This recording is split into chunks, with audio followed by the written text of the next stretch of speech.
হেরার আলো বাংলাদেশ, বিশুদ্ধ ধর্ম প্রচারে অপ্রতিরোধ।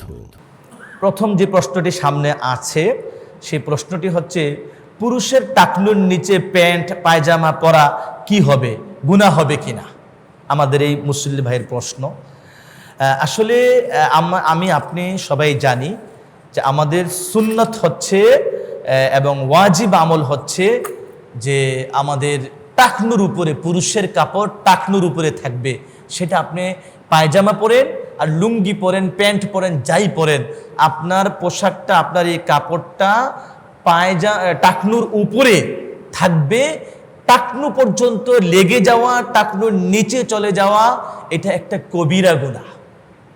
রাসূল আকরাম সাল্লাল্লাহু আলাইহি সাল্লামের হাদিস আছে, সালাসাতুন লা ইউকাল্লিমুহুমুল্লাহু ইয়াওমাল কিয়ামাতি ওয়া লা ইয়ানজুরু ইলাইহিম ওয়া লা ইউযাক্কিহিম ওয়া লাহুম আযাবুন আলীম। তিন ধরনের লোকের প্রতি আল্লাহ রাব্বুল আলামিন কিয়ামতের দিন তাকাবেন না, কথা বলবেন না, তাদেরকে পরিশোধিত করবেন না, এবং বলেছেন তাদের জন্য আছে যন্ত্রণাদায়ক শাস্তি। সেই তিন ধরনের লোক কারা?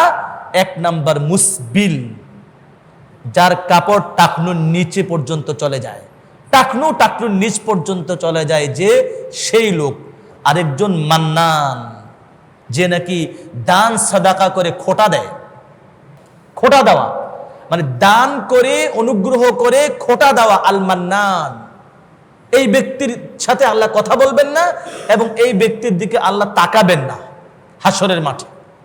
এরপর বলেছেন আল মুনাফিকু সিলআতাহু বিল হালিফিল কাযিবি, মিথ্যা বলে, মিথ্যা কসম করে যদি কোনো ব্যবসায়ী তার পণ্য বাজারজাত করে, বিক্রি করে, মিথ্যা বলে, কসম, মিথ্যা কসম করে। আমাদের আরেক ভাই এখানে প্রশ্ন করেছেন, সুন্দরবনের হরিণ শিকার করা রাষ্ট্রীয় আইনে অপরাধ। আত্মীয়রা হরিণের গোশত কিনে আমাদের জন্য হাদিয়া হিসেবে পাঠিয়ে দিয়েছেন। এমত অবস্থায় এই মাংস আমরা খেতে পারবো কিনা? জটিল প্রশ্ন। এখানে আমি 2-3টা পয়েন্টে কথা বলতে চাই। প্রথমত, হরিণের গোশত ফি নাফসিহি, এটা খাওয়া হালাল কিনা? হালাল। এখন দেখেন, হরিণের গোশত খাওয়া তো হালাল, আর রাষ্ট্র আপনাকে যে আইন জারি করে রেখেছে সেটা কিন্তু হরিণের গোশতকে হারাম সাব্যস্ত করে না। হরিণের গোশতকে কিন্তু হারাম সাব্যস্ত করে না, বরং রাষ্ট্র অন্য কোনো কারণে, কোনো প্রাসঙ্গিক কারণে রাষ্ট্র আপনার জন্য এটা স্বীকার করা, এটাকে জবাই করা বা এটাকে স্বাভাবিক জীবিত অবস্থায় বেচাকেনা করা, এটা নিষিদ্ধ করে রেখেছে। এটা অন্য কারণে, রাষ্ট্রীয় শৃঙ্খলার জন্য বা রাষ্ট্রীয় কোনো উপকারের জন্য এই আইন রাষ্ট্র জারি করে রেখেছে, এই ফরমান রাষ্ট্র জারি করে রেখেছে। হরিণের গোশত খাওয়া আপনার জন্য হালাল। এখন আপনি যদি এরপরেও হরিণ শিকার করেন, এরপরেও যদি হরিণকে শিকার করে জবাই করে গোশত বিক্রি করেন, আপনি রাষ্ট্রীয় আইন লঙ্ঘন করেছেন। একটু লক্ষ্য করেন, আপনি রাষ্ট্রীয় আইন লঙ্ঘন করেছেন। এখন রাষ্ট্রীয় আইন লঙ্ঘন করার কারণে আপনি রাষ্ট্রীয়ভাবে অপরাধী। আল্লাহর কাছে কিন্তু হালাল হারামের বিবেচনায় আপনি অপরাধী না।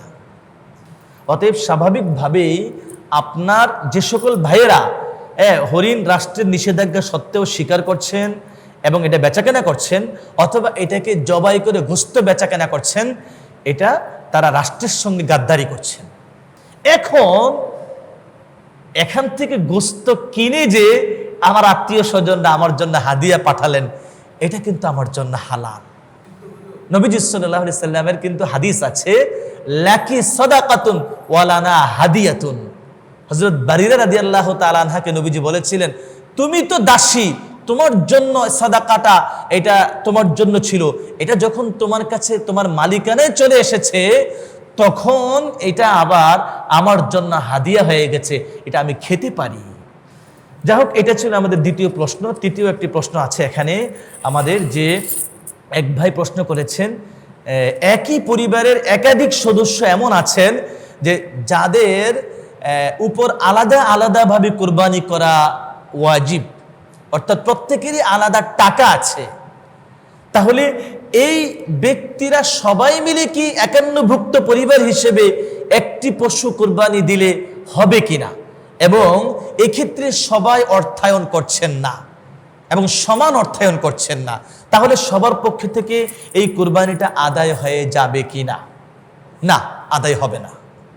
রাসূল আকরাম সাল্লাল্লাহু আলাইহি সাল্লামের হাদিস আছে, আবু দাউদ শরীফে বর্ণিত হয়েছে, নবীজি বলেছেন, ইন্না আলা কুল্লি আহলি বাইতিন উযহিয়াতান, পরিবারের সদস্য যারা যারা নেসাবের মালিক আছে, অর্থের মালিক, যার নেসাব পরিমাণ হলে কোরবানি ওয়াজিব হয়, এই পরিমাণ অর্থ যার কাছে আছে আলাদা আলাদা করে প্রত্যেকের উপর ওয়াজিব হবে। এখন কথা হলো, এমন যদি হয় বাবার উপর কোরবানি ওয়াজিব, সন্তান ছেলে 2 জন আছে তাদের উপর আলাদা কোরবানি ওয়াজিব, এখন তাদের মা যিনি অর্থাৎ বাবার স্ত্রী, তিনি যে পরিবারের একজন গৃহিণী, তার উপর আলাদা কোরবানি ওয়াজিব। অনুরূপভাবে আরেকজন পরিবারের মেয়ে আছেন, মেয়ে আছে একজন, তো মেয়েটাও যদি তারও যে এই পরিমাণ অর্থ থাকে যে তার উপর কোরবানি ওয়াজিব, তাহলে কতজন হয়ে গেল এখানে দেখেন, বাবা মা এবং 2 ছেলে 1 মেয়ে, 5 জন। আলাদা আলাদা করে প্রত্যেকের কুরবানিতে ভাগ হওয়া অথবা আলাদা পশু দেওয়া কুরবানি, এটা তার উপর ওয়াজিব। এক্ষেত্রে একটি গরু যদি 5 জনে মিলে সমানে সমান অর্থ দিয়ে কিনেন, তাহলে সবার পক্ষ থেকে আদায় হবে। আমার মাসালা বুঝতেছেন কিনা আপনারা? তাহলে সবার পক্ষ থেকে কুরবানি আদায় হবে। এমন যদি হয় যে ওই ওয়াজিব পরিবারের 5 সদস্যের উপর কিন্তু কুরবানির টাকা দিয়েছেন 3 সদস্য, তাহলে এই 3 সদস্যের কোরবানি আদায় হবে, ওই বাকি 2 জনের কোরবানি আদায় হবে না। হ্যাঁ, এখানে আরো ভিন্ন সূরত আছে। যদি এমন হয় যে বাবা, অর্থ তো বাবার বেশি, এখন বাবা সবার পক্ষ থেকে কোরবানি দিয়ে দিবেন, এটা ওই সন্তানদের সাথে, স্ত্রীর সঙ্গে, মেয়ের সাথে, সবার সাথে ডিসকাস হতে হবে। তোমাকে আমার এই কোরবানির পশু 5 ভাগ হিসেবে, আমাদের 5 জন 5 ভাগ হিসেবে, তোমার জন্য 30,000, তোমার জন্য 30,000, তোমার জন্য 30,000, তোমার জন্য 30,000, এইভাবে আমি সবাইকে আলাদা আলাদা আলাদা আলাদা করে 30,000 টাকা হাদিয়া হিসেবে বরাদ্দ দিলাম, এবং তোমাদের পক্ষ থেকে আমি কুরবানিটা আদায় করে নিচ্ছি। সন্তানদের সাথে, স্ত্রীর সাথে ডিসকাস হতে হবে, তখন আবার আদায় হবে। আমাদের এই ভাইয়ের আরেকটি প্রশ্ন ছিল যে আমিও কুরবানি করছি, আবার আমার আরেক ভাই অথবা আমার কোনো বন্ধু বা আমার পড়োশি তিনিও কুরবানি করছেন, কিন্তু এই অবস্থায় আমি কুরবানির আরেকটা ভাগ হাদিয়া হিসেবে আমার ওই ভাইয়ের পক্ষ থেকে দিতে পারবো কিনা, বা তাকে আমি হাদিয়া হিসেবে দিতে পারবো কিনা? হ্যাঁ, দিতে পারবেন। আপনার ওয়াজিব কুরবানি তো আপনি দিচ্ছেন, আবার ওই ভাইও তো তার ওয়াজিব কুরবানি তিনি দিচ্ছেন। এখন যদি আপনি তাকে আবার আরেকটা ভাগের টাকা হাদিয়া হিসেবে দেন, ভাই আমি এটা আপনাকে হাদিয়া হিসেবে দিয়ে দিলাম, এই ভাগটা, এই টাকাটা আমি দিলাম, এইটাকে আপনি এই গোস্ত খেতে পারবেন বা গরিব দুঃখীদের মাঝে বন্টন করে দিতে পারবেন, এবং এটা নিয়ে আপনি যার নামে ইচ্ছা কুরবানি করতে পারবেন, এটা আপনার এখতিয়ার, আপনি যেভাবে ইচ্ছা করেন। আপনি যখন একজনকে হাদিয়া দিতে চান, দিতেও তো পারবেনই, সেটা নফল হবে। আপনি হাদিয়া দিলেন তাকে, এখন তিনি নিয়ে এটাকে কারো নামে, নবীজির নামে বা তার বাবার নামে বা তার অন্য কোনো আত্মীয় স্বজনের নামে বা স্ত্রীর নামে কোরবানি করে দিবেন, হতে পারে। আপনি তাকে হাদিয়া দিয়েছেন, এখন তিনি হাদিয়া নিয়ে যেভাবে ইচ্ছা কোরবানি করবেন, এই সুযোগ আছে। গেল দ্বিতীয় অংশ। আমাদের সর্বশেষ যে আরো 2টি প্রশ্নগুলো অবশ্যই লম্বা, উত্তর লম্বা হওয়ার বিষয়। প্রথম প্রশ্ন হলো, মাযহাব সম্পর্কে ইসলামী বিধিবিধান কি? আমি সংক্ষেপে বলছি, লম্বা সময় কথা বলবো না, দলিলের দিকে যাওয়াও সম্ভব না। আমি এমনিতেই সাধারণভাবে আপনারা বুঝবেন যেভাবে বললে সংক্ষেপে 1-2 মিনিটের মধ্যে শেষ করব। সেটা হচ্ছে যে মাযহাব কিন্তু কোরআন সুন্নাহর বাইরের কোনো বিষয় না, এই কথাটাই আপনাকে আসতে হবে আগে। মানে মাযহাব বলতে নতুন কোনো মতাদর্শ, নতুন কোনো ধর্ম, বিষয়টা কিন্তু এমন না। মাযহাব মানে হচ্ছে যে আপনি দেখেন, আমি যে একজন আলেম, আমার ক্ষেত্রেও, এবং আপনারা যে সাধারণ মুসল্লি ভাই, অর্থাৎ আলেম না সেই হিসাবে বলছি, আপনাদের আমাদের সবারই এই বিশ্বাস আছে যে কোরআন এবং সুন্নাহর মাঝে ইসলামী শরীয়তের সব বিধান, একজন মানব জীবনের সব ক্ষেত্রের, সব বিষয়ের, সব পয়েন্টের সমাধান কোরআন সুন্নায় আছে, আছে কিনা? আছে না ভাই? এই বিশ্বাস আপনাদের আছে না? কোরআন এবং হাদিসে আমার আপনার দৈনন্দিন জীবনের, ব্যক্তি জীবন বলেন, পারিবারিক জীবন বলেন, সামাজিক জীবন বলেন, রাষ্ট্রীয় জীবন বলেন, আন্তর্জাতিক পর্যায়ে জীবন বলেন, অর্থনৈতিক জীবন বলেন, আপনার সব সাইডের সমাধান ইসলামী শরীয়তে কোরআন সুন্নায় আছে। কিন্তু আমি আপনি কি কোরআন সুন্না থেকে সব মাসআলা, সব বিধান, সব বিষয়ের সমাধান বের করে নিতে পারবো? আওয়াজ করে বলেন, আপনারা পারবেন? আমিও যে আলেম, আমারও সেই যোগ্যতা নাই কোরআন হাদিস থেকে সব মাসআলা মাসাইল বের করে আনা, আমার যোগ্যতাও নাই। এবং আমাদের আলেম ওলামা বর্তমানে যারা আছেন কারো যোগ্যতা নাই কোরআন হাদিস থেকে সরাসরি মাসলা মাসাইল বের করে আনার যোগ্যতা আমাদের কারো নাই। কোরআন হাদিস থেকে মাসলা মাসাইল বের করার যোগ্যতা আল্লাহ দিয়েছেন বড় বড় মুহাদ্দিস, বড় বড় ফকিহ, বড় বড় মুজতাহিদ ইমামগণ যারা ছিলেন। আজ থেকে কমপক্ষে 1350 বছর আগে, প্রায় 1400 বছর আগে আল্লাহ তাআলা যত বড় বড় ফকিহ, ইমাম, মুজতাহিদ এবং বড় বড় মুহাদ্দিসিন একরাম যারা গত হয়ে গেছেন, তাদেরকে আল্লাহ সেই যোগ্যতা দিয়েছিলেন। আমাদেরকে না, আপনাদেরকেও না, এই যুগের আলেমদেরকেও না। তারা কোরআন হাদিস থেকে মাসলা মাসাইল উদ্ঘাটন করে রেখে গেছেন। এখন আপনি বলেন তো, আমি তো কোরআন হাদিস থেকে মাসলা মাসাইল উদ্ঘাটন করতে পারতেছি না, আমি নিজেও, এবং আপনারা যারা কোরআন হাদিস জানেন না আপনারাও উদ্ঘাটন করতে পারতেছেন না।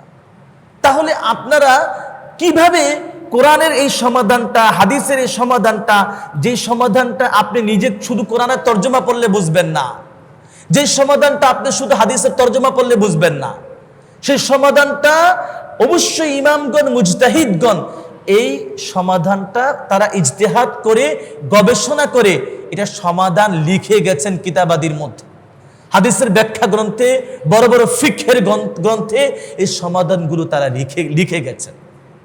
এবং তারা এগুলোর মধ্যে গবেষণা করে একটা সমাধান দিয়ে গেছেন যে এইটার উপর আমল করা দরকার। এখন আপনি না জানার কারণে, আপনি মাসআলা উদ্ঘাটন করতে না পারার কারণে, আপনি মাসআলা কোরআন সুন্নাহ থেকে বের করতে না পারার কারণে আপনি একজন বড় ফকিহ, একজন বড় মুজতাহিদ ইমাম এবং একজন বড় মুহাদ্দিসকে, যারা আগের যুগে গত হয়ে গেছেন, আমার আপনার জন্য গবেষণা ধর্মী লিখনি রেখে গেছেন, তাদের অনুসরণ করে চলতে হবে। আমি আপনি বিভ্রান্ত হতে পারি। আমি আপনি যদি মাসআলা উদ্ঘাটন করতে যাই, বিভ্রান্ত আপনি হবেন, আমি হব, এই যুগের আলেম ওলামারা বিভ্রান্ত হবেন। এই বিভ্রান্তি থেকে বাঁচার জন্য ইমামদের ইজতিহাদ, তাদের গবেষণাকে মেনে চলা, তাদের ব্যাখ্যাকে মেনে চলার নাম মাযহাব মানা। এই হিসেবে আপনি পারেন না বলে, জানেন না বলে মাযহাব মানা আপনার জন্য জরুরি এবং ওয়াজিব। আমি পারি না বলে, আমি বুঝি না বলে আমার জন্য মাযহাব মানা, অর্থাৎ এই একজন ফকিহের, একজন মুজতাহিদ ইমামের ব্যাখ্যা মেনে চলা আমার জন্য ওয়াজিব। নাহলে আপনি বিভ্রান্ত হবেন, যেমন যুগে যুগে বহু বিভ্রান্ত হয়েছে, বহু মানুষ নিজে বুঝতে গিয়ে বিভ্রান্ত হয়েছে। আমাদের সেই পথে চলার সুযোগ নাই। এ হলো মাযহাব। সংক্ষেপে বললাম, লম্বা কথা বলার সুযোগ নেই। আরেকটা প্রশ্ন ছিল আমাদের এই ভাইয়ের, আহলে হাদিস দল সম্পর্কে বিধিবিধান কি? এটাও আমি সংক্ষেপে বলি, এটাও দালিলিক লম্বা কথা বলার বিষয়, এটাও 2 মিনিটের মধ্যে শেষ করব। আসলে আহলুন মানে ওয়ালা, আর হাদিস মানে হাদিস ওয়ালা। যুগে যুগে এই পরিভাষাটি উলামায়ে উম্মত ব্যবহার করেছেন মুহাদ্দিসিনে কেরামের জন্য। আহলুল হাদিস মানে হলো হাদিস ওয়ালা তথা গবেষক, হাদিসের গবেষক, বড় বড় মুহাদ্দিস, হাদিসের বড় বড় ইমামদেরকে বোঝানো হয়। এটা কোনো দলের পরিভাষা না। এটাকে যদি কেউ ছিনতাই করে নিয়ে নিজেদের জন্য ব্যবহার করে, ভুল ব্যবহার হবে এটা। কারণ আপনি নিজেদেরকে হাদিস ওয়ালা বলে পরিচয় দিচ্ছেন, আহলে হাদিস। আমি কিন্তু তাদের কথা বলতে গিয়ে আহলে হাদিস বলি না, আমি তাদেরকে বলি কথিত আহলে হাদিস। কথাটা কেন বলছি? ওই যে বললাম, তারা আহলে হাদিস হওয়ার যোগ্যতা রাখে না। কারণ আহলে হাদিস মুহাদ্দিসিনে কেরাম, আপনি তো বড় বড় মুহাদ্দিস যারা হাদিসকে কোনোটাকে সহিহ বলেছেন, কোনোটাকে জয়ীফ বলেছেন, তো আপনি তো তাদের কথা মানতেছেন। আপনি তো নিজের পরিচয় দিচ্ছেন আহলে হাদিস, আমি সহিহ হাদিস মানি, আমি কোরআন মানি। তো কোরআনও আপনাকে কোনটা সহিহ কোনটা জয়ীফ যেমন বলে নাই, নবীজিও কোন হাদিসটা সহিহ হবে কোন হাদিসটা জয়ীফ হবে নবীজি বলেন নাই। বলেছেন পরের বড় বড় মুহাদ্দিসিনে কেরাম, বড় বড় হাদিস গবেষকগণ। আর আপনি আপনার এমনভাবে পরিচয়টা বলছেন মনে হয় যেন আপনার হাদিস প্রেমী, কিন্তু আপনি অনেক মাসআলায় নবীজির হাদিসকে বর্জন করেন এবং নবীজির হাদিসে আপনাকে আহলে হাদিস বলা হয় নাই, কোরআনে কোথাও আপনাকে আহলে হাদিস বলা হয় নাই। আর নবীজির হাদিস সহিহ হওয়া জয়ীফ হওয়া নবীজিও বলেন নাই, এবং নবীজি কোরআনেও এই মানদণ্ড কোনো আমার আপনার সামনে পেশ করে নাই। আর আপনি নিজেকে কোরআনের অনুসারী আর সহিহ হাদিসের অনুসারী বলছেন।